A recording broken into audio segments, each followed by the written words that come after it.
Good morning. So we're in the middle of chapter 271 in the Alter Rebbe Shulchan Aruch, the laws pertaining to Kiddush. We're holding halacha 4. We established so far the principle, namely that the recitation, the verbalization of Kiddush, that is declaring the sanctity of Shabbos, that's a biblical command, in that the verse reads, Zocher Semer Shabbos L'Kachor, make mention or remember the Shabbos to sanctify it. That's the mitzvah. And we had the dispute if that's at the beginning, sanctified as it comes in, or is it bookends, sanctify the beginning and end, in which case Havdalah would be biblical as well. That was point one. Point two is that the cup of wine is rabbinic, that the sages enacted that when you do the mitzvah, the biblical mitzvah of sanctifying Shabbos, you should do it with a cup of wine.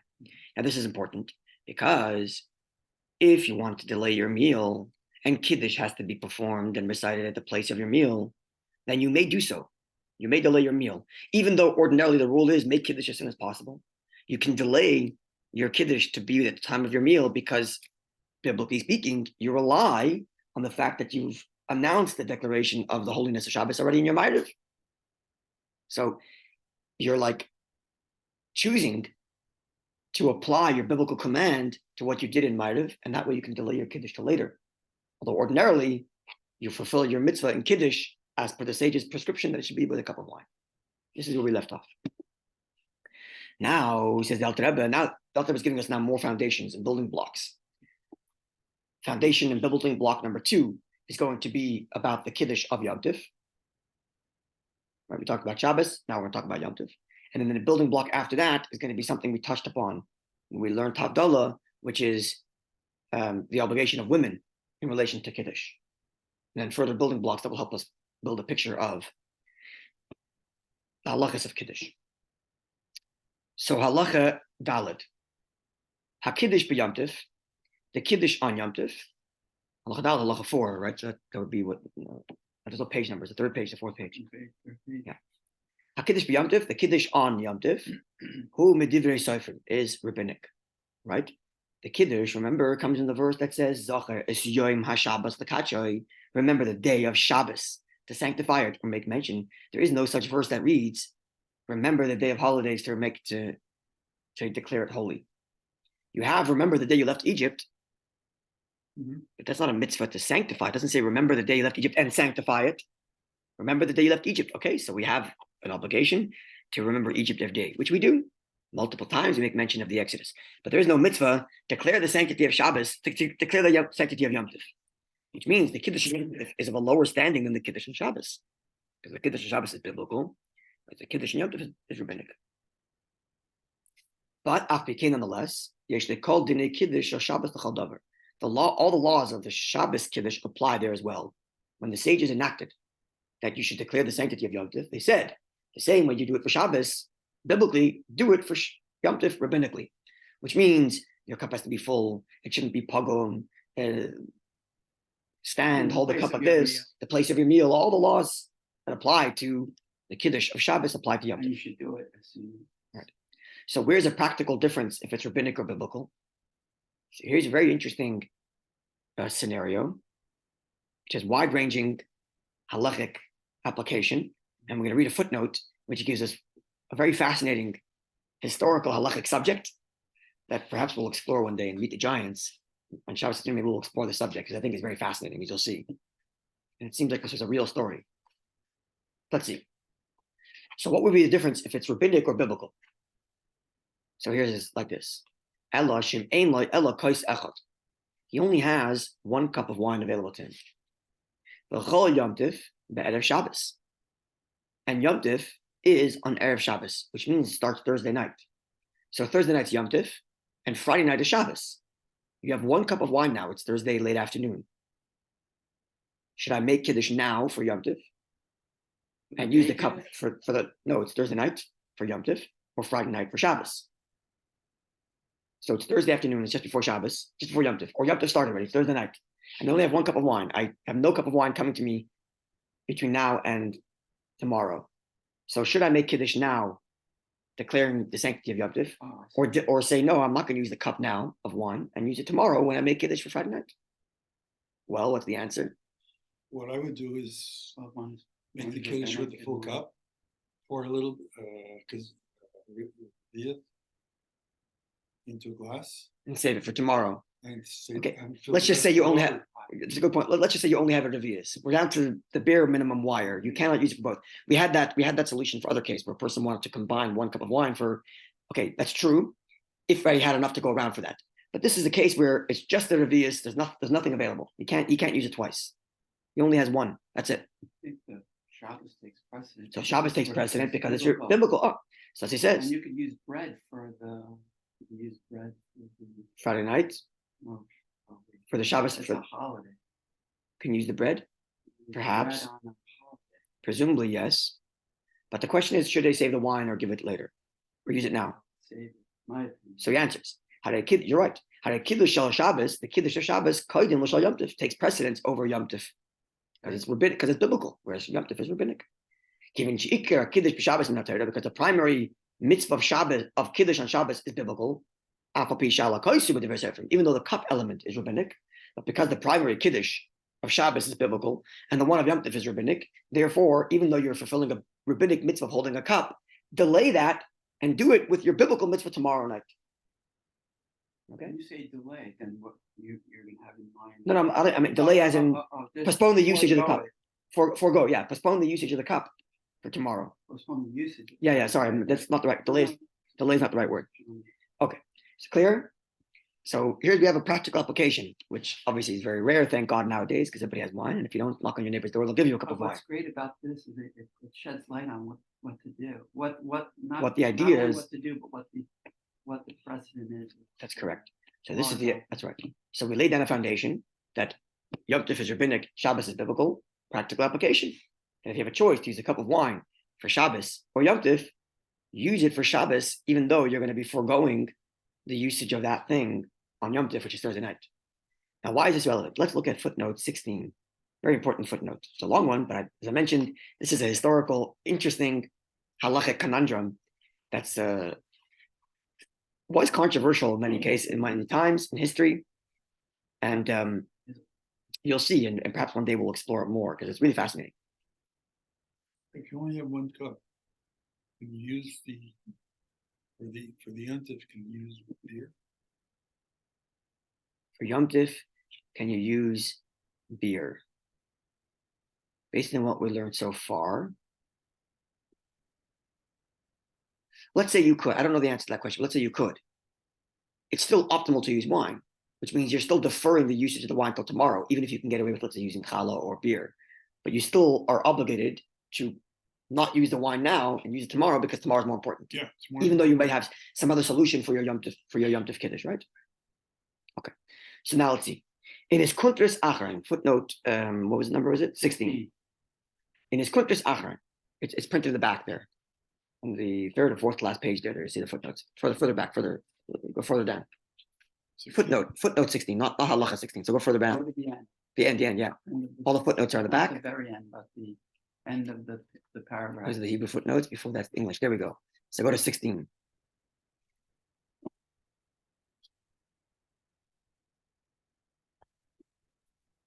In his Kuntris Acharon is like expansive and explanatory notes by the Alter Rebbe running along his Shulchan Aruch. So every now and again, the Alter Rebbe will have in his Shulchan Aruch scholarly background to his halachic conclusion. So there's one such note on this halacha that you have to give preference to Shabbos Kiddush and forego using the wine for Yom Tov. So in Kuntris Acharon, note 1, the Alter Rebbe states that when one only has enough wine to recite Kiddush once, and a festival falls on Saturday night, so Friday night is Shabbos, and the next night is Yom Tov.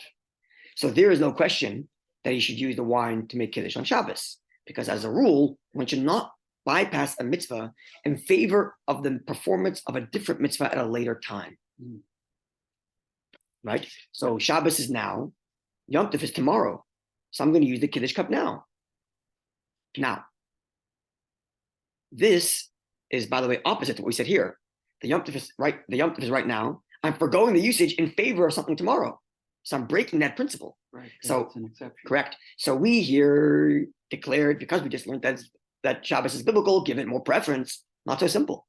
Because there is a principle that one should not forego the performance of a mitzvah now in favor of the performance of a mitzvah later. This is a big discussion that has wide-ranging applications all over the Talmud and all over halacha.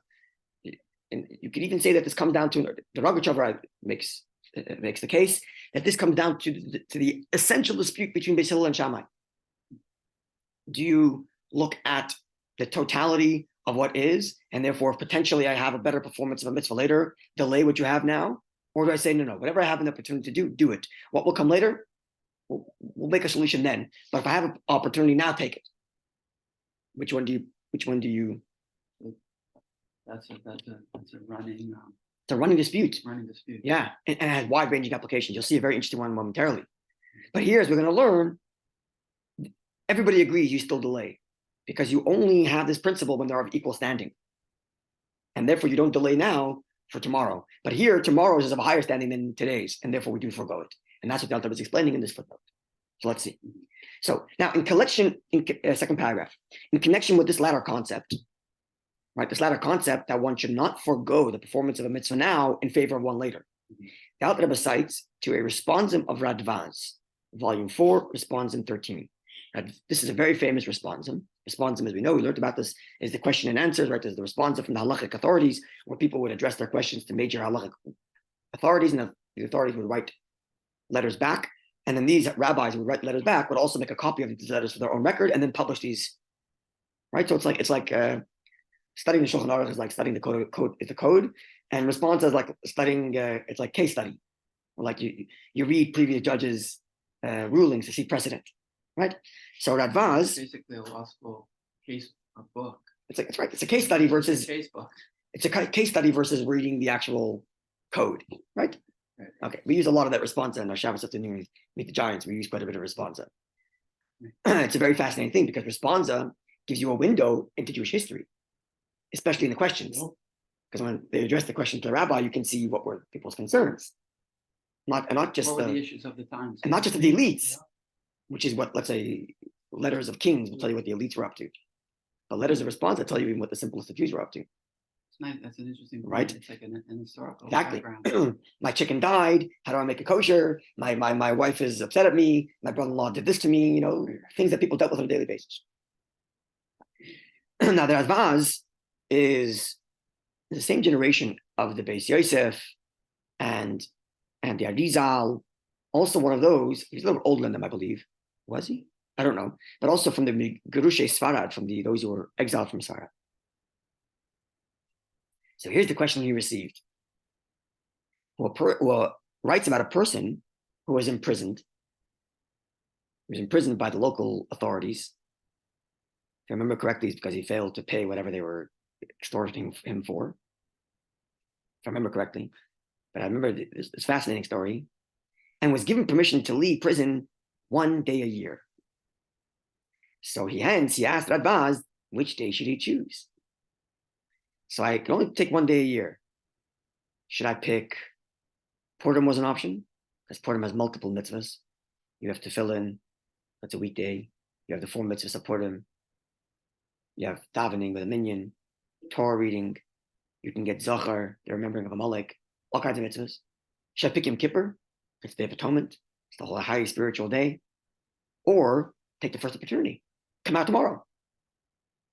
Which one do you do? Right. So it's a whole massive polemic, if you will, that lasted for a very long time. So we'll see.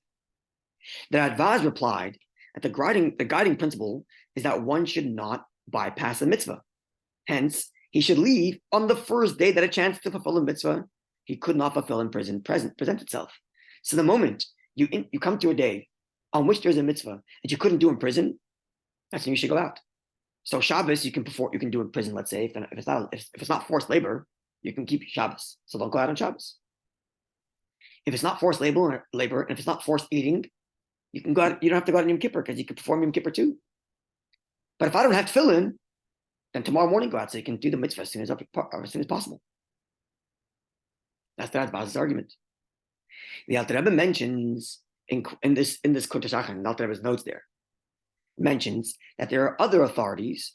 For example, Chacham Tzvi responds on 106. Chacham Tzvi, who is the father of Rabbi Yaakov Emden, who we've been learning about on Shabbos afternoon. Chacham Tzvi Ashkenazi. Now, this should give you a time frame of how far this polemic lasted, because MITZVAHS, as I just mentioned to you, lived in times of Beis Yosef. Right. Chacham Tzvi is the father of Rabbi Yaakov Emden. About 100 years later, right? From the 1500s to what is it? The 1600s, 1700s. 100 years later, at least. So this Chacham Tzvi differs with Radvaz and maintain the Chacham Tzvi and others, because it's an example of some, that he may, right? So you can see there's a lot talking about it because it's only Chacham Tzvi as an example. So there's a lot written about the subject, right? Because it has far and wide-ranging application. Do I favor a present mitzvah, even if it's a lower standing, in favor of maybe I could do a better mitzvah later? Or do I forego the mitzvah that's opportunity right now in favor of what's later, right? So this is a serious question, right? And we're not talking about equal footing here, right? Well, Radvaz said disregard all equal footing. He didn't say find the day that has the most mitzvahs or find the day that has the most important mitzvahs. He said the first opportunity you have for a mitzvah, high, low, doesn't make a difference. Take the first one. That's Radvaz's position, whereas others maintain no. So he cites, therefore, the Alter Rebbe cites to people maintain that he waits the opportunity to fulfill a more important mitzvah, which then again becomes the question: That's which day of kind the a year? dicey phrase right there. Sorry, It's a dicey phrase. exactly. Important mitzvah. Which one's more important? Well, you'll have to open up all these responses and see what their answer is. I told you Purim was an option, Yom Kippur was an option. Can't remember other ones.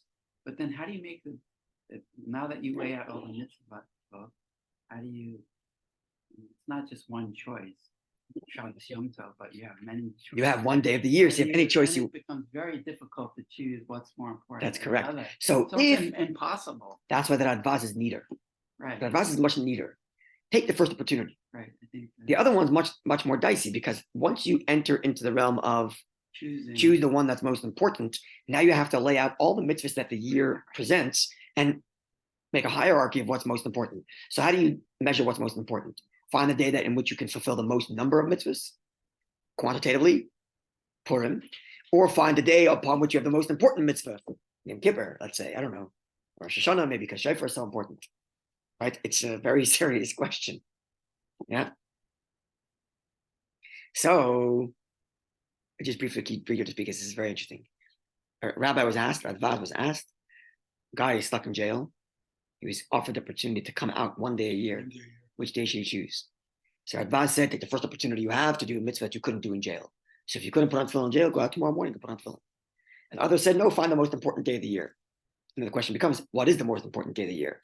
But before you even answer that question of what's the most important day of the year, there's a principle here which says, forego the mitzvah you're going to do tomorrow in favor of a more important one later. So here we have a principle that to forego a lower standing mitzvah now in favor of a higher one later, according to these views, as opposed to Radvaz. So Radvaz might say, with the case of the Kiddush here, you have one cup of wine. Today's Yom Tov, tomorrow Shabbos. Make Kiddush now. First opportunity. What are you going to do tomorrow? I don't know. But as we'll see, the Alter Rebbe learns Radvaz differently. But in theory, someone could understand the Radvaz that way. Follow? Mm-hmm. Yeah, what do you say? What about following the line of reasoning that we just learned in the Sif, is that find the first biblical. Oh, so let's see. So the Alter Rebbe explains that even according to those views, continuing the footnote, when the two mitzvahs are of the same weight, when they're the same weight, one may not bypass the observance of the first in favor of the second, which means that there was learning like this. When the Chacham Tzvi said that you can delay not going out tomorrow morning to put on tefillin in favor of a greater mitzvah, it's only when you're absolutely certain that the later mitzvah is greater. If the two mitzvahs are equal, take the first opportunity. So he's limiting the scope of their understanding, right?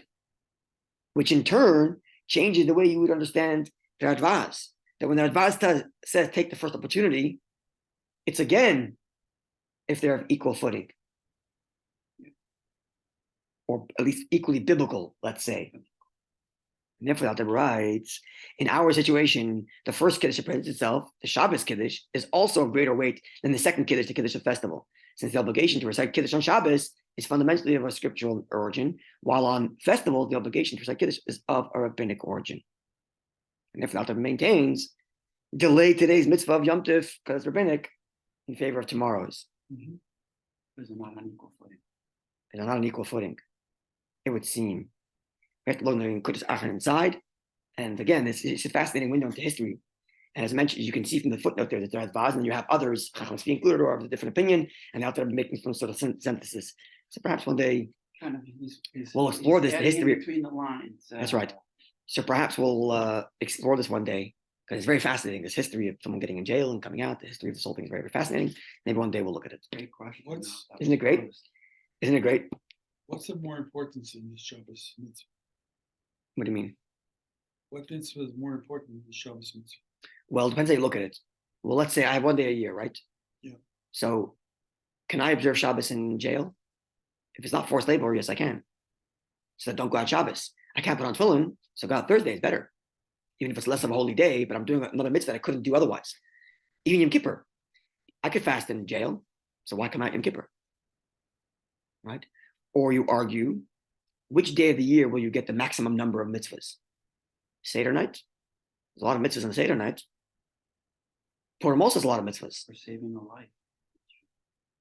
Right? So how do you measure the greater mitzvah? Or do I say, no, Yom Kippur is such an important day, forget how many numbers of mitzvahs you can do. Yom Kippur is such an important day, it's Teshuvah. Maybe Rosh Hashanah is the most important day because of Shofar. Okay, it's not as many mitzvahs that say Purim, because on Purim you have Megillah, Shalach Manas, and the meal, plus you have to fill in, plus you have Zachar, remember Gamalek, you have so many mitzvahs. But Rosh Hashanah, Shofar, how could you miss that? Right? So how to measure the greatest, more important mitzvah is very, very challenging, which makes that whole discussion so interesting. Right? Because it's like, put all the mitzvahs of the year on a table, what's the greatest? Right? It's fascinating, fascinating discussion. So maybe one day we'll explore that.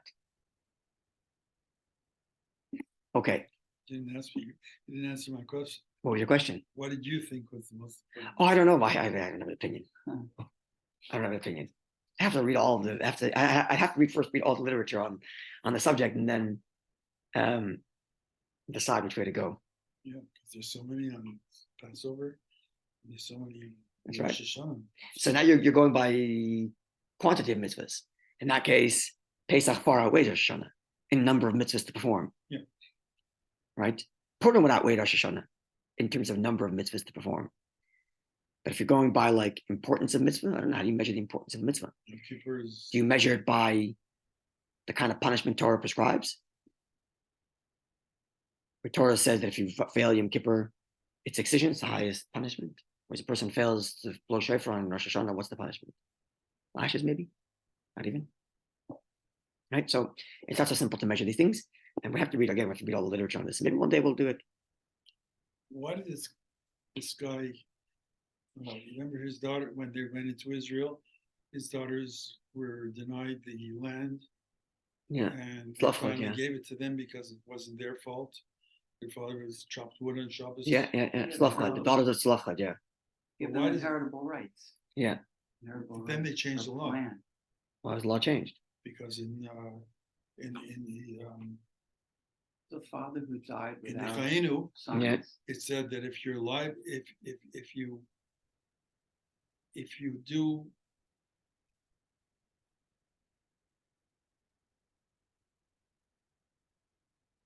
do a sin on Shabbos, Yeah.